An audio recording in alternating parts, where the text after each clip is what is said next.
Salut à toi, bienvenue sur ma chaîne. Aujourd'hui, j'aimerais te parler d'un médicament qui est utilisé en tant que drogue et qui est passionnant. Comme tu le sais, dans cette chaîne, on parle de nootropique et d'optimisation, de biohacking. Et cette drogue est tout à fait passionnante et nous aide à comprendre un peu mieux le fonctionnement du cerveau. Donc reste bien jusqu'à la fin de cette vidéo.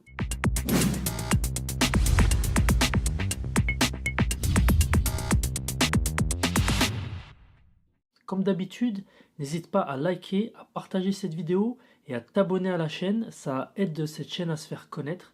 Et en bas de cette vidéo, je mets des liens sur des produits que j'utilise et le matériel que j'utilise. Je suis vraiment très content de faire aujourd'hui une vidéo sur un médicament qu'on appelle la scopolamine.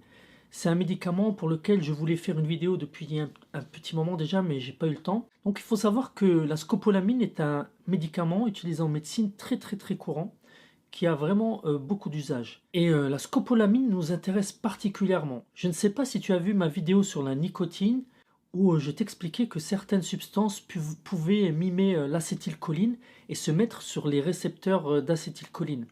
Donc comme tu le sais, j'ai déjà parlé en long, en large et en travers de l'importance de la choline et de l'acétylcholine dans la mémoire. Et donc la nicotine a la capacité de mimer l'acétylcholine. Donc elle va se mettre sur les récepteurs d'acétylcholine dans le cerveau et elle va mimer l'action de l'acétylcholine.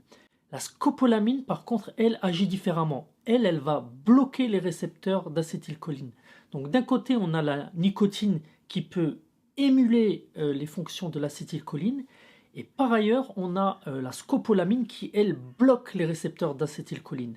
Donc c'est vraiment utilisé lorsqu'on veut faire baisser le taux d'acétylcholine, en tout cas l'action de l'acétylcholine dans le cerveau. Et ça a des effets très intéressants pour nous, en tout cas pour comprendre un peu le fonctionnement du cerveau et de l'acétylcholine. Première chose qu'il faut que tu saches, c'est que cette scopolamine est une substance naturelle que l'on trouve dans un arbre ou dans une plante qu'on appelle la datura, ou dans un arbre qu'on appelle la brugmansia. Donc c'est vraiment une substance naturelle. Et donc comme je t'ai expliqué, on a découvert que cette scopolamine est un anticholinergénique, comme on appelle ça, c'est-à-dire qui bloque l'action de l'acétylcholine. Il faut que tu saches également qu'à forte dose, la scopolamine peut être mortelle, et qu'elle fut également utilisée durant la Seconde Guerre mondiale comme sérum de vérité. Mais ce qui nous intéresse, nous, c'est son usage par les malfrats. En effet, elle est utilisée comme drogue, elle est appelée la drogue du voleur, parce qu'elle est utilisée comme drogue en Amérique du Sud principalement, et on a répertorié des cas d'utilisation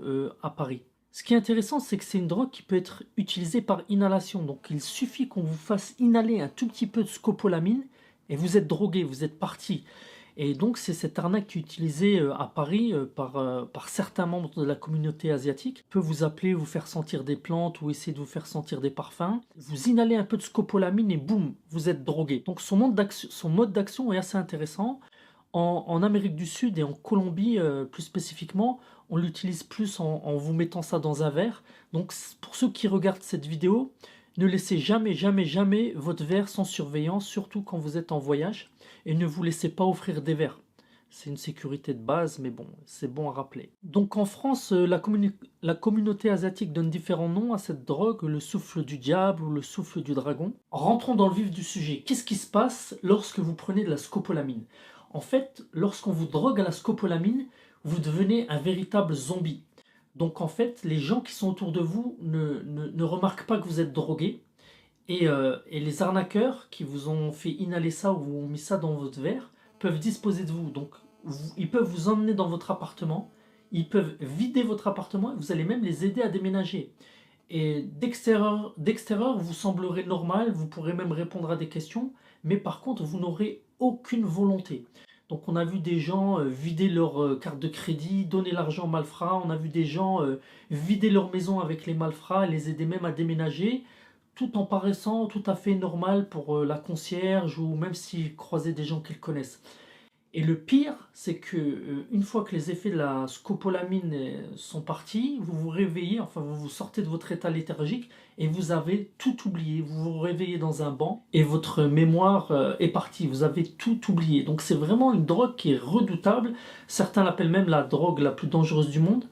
À ce propos, je vous encourage à regarder, si vous êtes intéressé, un reportage qui a été fait par Vice. Je vous mettrai un lien en dessous de la vidéo, donc c'est en anglais, mais c'est passionnant. Voilà, je voulais vous parler de cette drogue parce que comme elle joue sur l'acétylcholine et que nous, justement, on vise à améliorer la production et l'utilisation de l'acétylcholine, vous comprenez que l'effet inverse peut être délétère pour votre cerveau et pour la mémorisation. Donc j'espère que cette vidéo vous a plu. Comme d'habitude, n'hésitez pas à vous abonner à la chaîne, à liker et à partager cette vidéo, ça aide ma chaîne à se faire connaître.